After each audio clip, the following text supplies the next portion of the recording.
Hi everyone, today I'm going to make Sothi. You all know Sothi because I've made it before. If you've watched my videos, I've made cabbage Sothi. Today I'm going to make same thing Sothi but with this leafy vegetable called Muringai leaves. Okay, all Indians would know about Muringai leaves and they found out that this is very nutritious, and I have planted this in a little bucket in my balcony and it has grown somewhat. So I have here about, how can I show this? Okay, I'm soaking this in water. I've got here just from one pail about this 2 handfuls of these leaves. Wash them thoroughly, and this Sothi is very easy to do but the leaves go in very much later. I'm making the non-vegetarian type today because I'm using ikan bilis, but if you don't use ikan bilis then it becomes a vegetarian dish. Okay, I've got here also a little clay pot with water. You can cook it in any pot you like, but the water content should be like because I'm using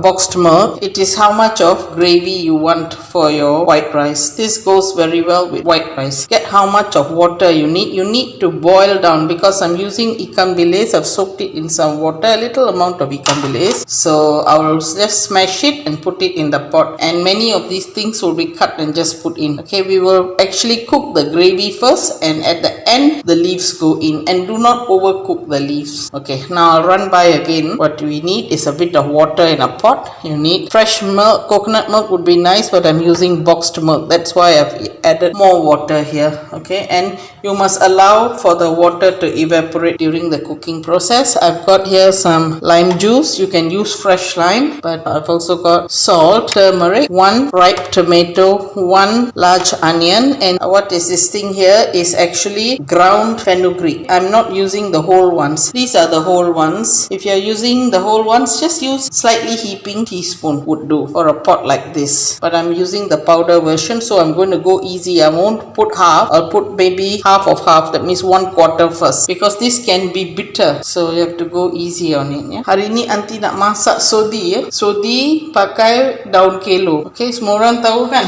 daun kelor ni aunty tanam dekat balcony, tumbuh juga. So saya dapat macam 2 genggam penuh lah. Just nice kalau nak buat Sothi ya. Okay, sekarang apa aunty akan buat ialah tunjukkan yang diperlukan. Sini ada 1 pot air ya. Kalau pakai santan biasa kita perah-perah, tak perlu air banyak-banyak, tapi ingat ya, kita kena rebus semua-semua ni sebelum kita masukkan sayur. Sayur masuk last sekali. Lepas tu ada santan. Ini adalah perahan air limau nipis. Saya pakai sikit saja sebab dah ada tomato. Ni garam, kunyit, bawang besar 1 tomato masak ya, merah sikit, dan di sini ada segenggam kecil ikan bilis yang saya rendam. Nanti saya akan tumbuk kasar ya. Okey, dan di sini ada halba, serbuk halba. Saya akan pakai 1/4 sudu sup saja. Kalau tak ada yang diserbukkan tu, kita pakai halba biasa. Yang ni kita pakai 1 sudu teh membukit sikit, sudah cukup. Jangan banyak-banyak, nanti dia pahit ya. You can actually go ahead and make this without ikan bilis. Many of us Indians do make it without ikan bilis. Now I'm using half a teaspoon of turmeric powder and 1/4 of a soup spoon of fenugreek powder. Saya masukkan ikan bilis yang ditumbuk kasar, setengah sudu teh serbuk kunyit, dan 1/4 sudu teh serbuk halba ya. Kalau tak ada, cuma pakai yang halba kasar saja. Masakan ni tak pakai minyak langsung ya. Sekarang nanti akan tumbuk ikan bilis, tumbuk kasar saja. I'm pounding the ikan bilis coarsely. If you are making this vegetarian, please remember to omit the ikan bilis. Pada siapa-siapa yang nak masak vegetarian, tak salah, memang sedap. Ramai yang masak tanpa ikan bilis. You can go ahead and make this dish without the ikan bilis. Many Indians do. We do without the ikan bilis, but today I don't know why, I just feel like adding a bit. And the salt, go easy on it. I'm just putting like 1/3 of a teaspoon because the ikan bilis will be salty. Now I'll put this aside, the lime juice. I'll put the coconut milk aside, and what I will do next is I'll hold on a bit of this panel is left. I'll just hold on to it. Okay, aunty tinggalkan garam, santan dan jus limau nipis dan sedikit lagi serbuk halba. Aunty tinggalkan dulu. Halba tak boleh pakai macam gitu saja. Kena rasa-rasa. Kalau tak habis. Sekarang aunty potong dadu ya, besar-besar sikit tomato. I'm cutting the tomatoes into big cubes and again just put them into the pot. It's quite an easy dish to do. Masukkan tomato ni, lepas kita potong dadu besar-besar, masukkan dalam periuk ni. Memang senang kan buat ni, tapi yang daun kelor ni memang berkhasiat ya. Cuba tengoklah dalam internet, dia ada sebut. Sekarang dia orang dah mula buat pil ni. Seluruh dunia banyak orang dah tahu pasal kebaikan daun moringa. Kalau Google tengok ada pil-pil dia semua sekali, tapi paling baik kalau kita dapat masak macam yang asli itulah. Cubalah tanam dekat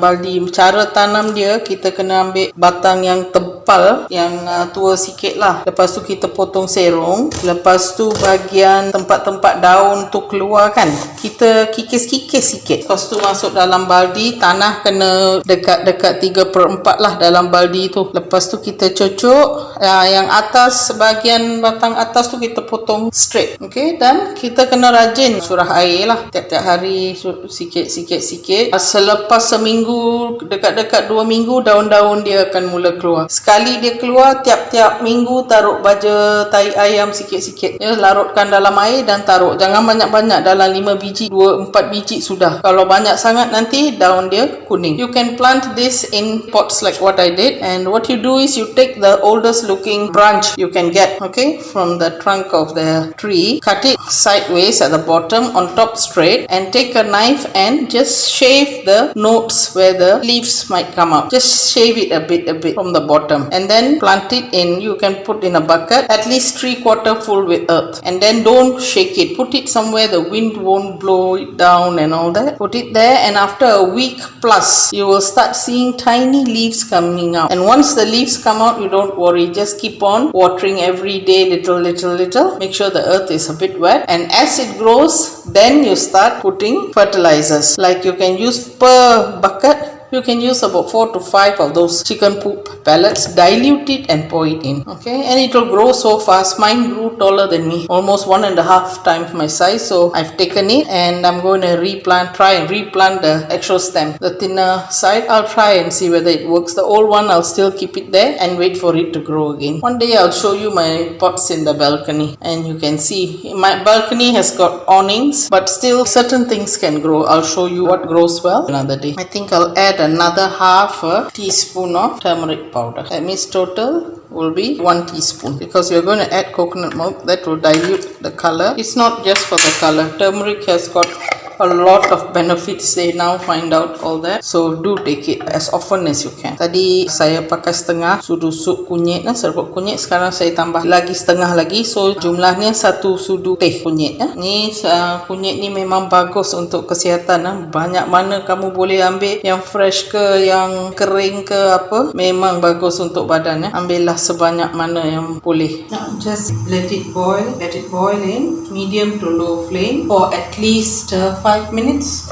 You taste and see as you go on. What we want is for the tomatoes and the onions and the anchovies to give a nice flavor to the gravy, and let this water content go down a bit, because I have only 2 handfuls of the moringa leaves. So let it go down a bit, and then I'll add the thick coconut milk, and the lime juice will be at the end if necessary, because we've already got a tomato. Sekarang kita kasih dia masak ya, kurang 5 minit lah, tapi api sederhana, sebab apa yang kita nak ialah bawang, tomato dan ikan bilis semua bersatu dalam kuah. Biar air ni turun sikit, sebab saya pakai santan pekat dalam kotak kan, so tak perlu air banyak-banyak. Lagi satu bahan saya lupa, I've forgotten something. Can you all guess what it is? It is 1 green chilli that's been split and some curry leaves. Don't worry that you can't see the difference between the curry leaves and the moringa leaves, because curry leaves is actually very good for your health and for your beauty as well, where your hair is concerned. It will give very nice, strong, thick have. So you can actually consume this in the gravy. You can't really tell the difference once the muringai leaves go in. So don't worry about it. It's nice. It'll become soft. Okay, nanti lupa dua barang ya. Barang tu adalah cili hijau dengan sedikit daun kari. Jangan risau ya kalau daun kari tu memang satu kesemestian lah. Tapi jangan risau kalau rasa macam takkan nak makan daun kari dengan daun muringai. Daun kari memang bagus untuk kesihatan dan juga memang bagus untuk pertumbuhan rambut yang kuat dan sihat ya. So makanlah. Memang kita tak tahu sekali dah masuk dengan daun muringai, memang kita tak boleh kata berbeza ya. Tapi boleh dimakan ya. Jangan takut, memang bagus untuk kesihatan, untuk cantikan rambut semua. Ni kita masak api sederhana 5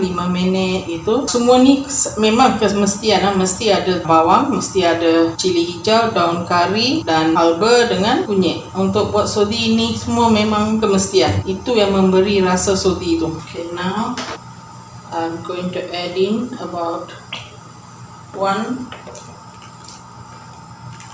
small ladle full of the boxed santan and maybe just a little bit more, 1.5 cup. Turunkan api, masukkan santan pekat 1/2 senduk kecil. Ini dah habiskan. Add in about 1.5 of the boxed santan, boxed coconut milk. Now I will taste it. Okay, it needs more salt. I added in all the remainder fenugreek powder that I had on that spoon. Now I'll add in another tiny teaspoon of salt. And the moringa leaves will go in. Wash it thoroughly and only the leaves. Remove all the tiny stems. This is quite tedious to do, so put it in a big tray. Watch TV while you do it. So much easier. Forget kids to do it. Buang semua tangkai-tangkai dalam moringa ni ya. Sebab dia bukan macam daun kesum. Tangkai-tangkai dia lembut semua kan. Ini bukan. Dia memang keras sikit. Ini masak seketika saja. Saya masukkan lagi 1 sudu kecil garam tadi. Time ni kita rasa-rasa lah. Ada orang suka bubuk ajinomoto, kalau mahu boleh.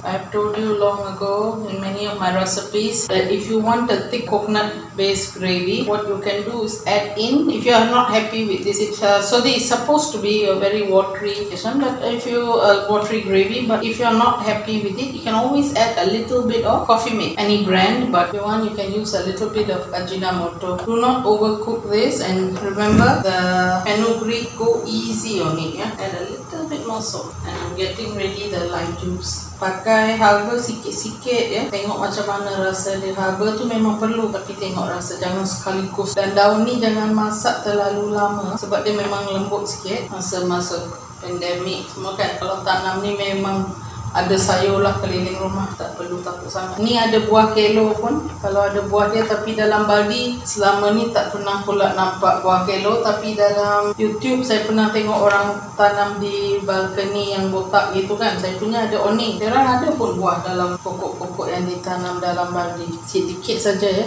Sudah. Okay, lepas ni kita off api, gonna off the stove. Enjoy this with fried fish, any sort of sambal. I'm going to have this with my brinjal and potato and prawn poril. I'll give you the link at the end of this video if you're interested in doing that. Okay, cubalah masak muringai sothi ni di rumah ya, iaitu sothi daun kelor. Dia macam masak lemak lah, tapi gaya orang India punya lah. Okay, lain kali nanti tunjuk lah bila saya punya balkoni dah penuh dengan sayur-sayur. Satu hari saya tunjuk macam mana boleh tumbuh daun ni dalam baldi ya. Okay, jangan lupa like, subscribe dan share resepi-resepi nanti ni ya. Mungkin ada orang boleh subscribe kalau kamu share resepi-resepi ni. Okay, don't forget to like, subscribe and share my recipes. Who knows, I might get subscriptions if you share to people who might like my cooking. So I'll see you all in my next video.